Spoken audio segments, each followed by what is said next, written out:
আগে আমার বাড়ির লোকেরা মনে করতেন ননভেজ খাবারের মতো টেস্ট ভেজ খাবারে হয় না, তবে এখন আমি আমার বাড়ির লোকেদের এই ভুল ধারণাটা বদলাতে পেরেছি প্রতিদিন এই নতুন নতুন ভেজ রান্নাগুলোর মাধ্যমে।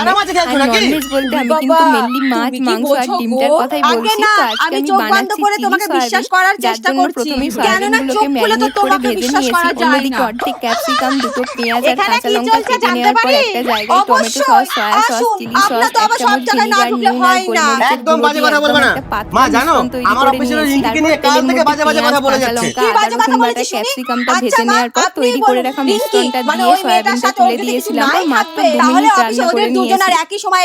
আগে আমার বাড়ির লোকেরা মনে করতেন ননভেজ খাবারের মতো টেস্ট ভেজ খাবারে হয় না, তবে এখন আমি আমার বাড়ির লোকেদের এই ভুল ধারণাটা বদলাতে পেরেছি প্রতিদিন এই নতুন নতুন ভেজ রান্নাগুলোর মাধ্যমে।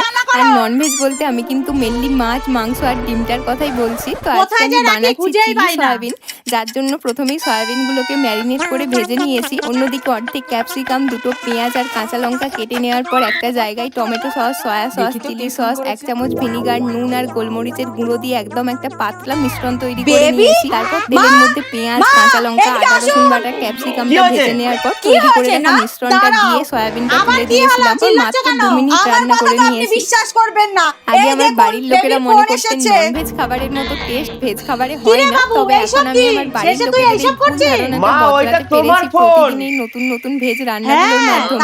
আর ননভেজ বলতে আমি কিন্তু মেনলি মাছ, মাংস আর ডিমটার কথাই বলছি। তো আজকে আমি বানাচ্ছি চিলি সয়াবিন, যার জন্য প্রথমেই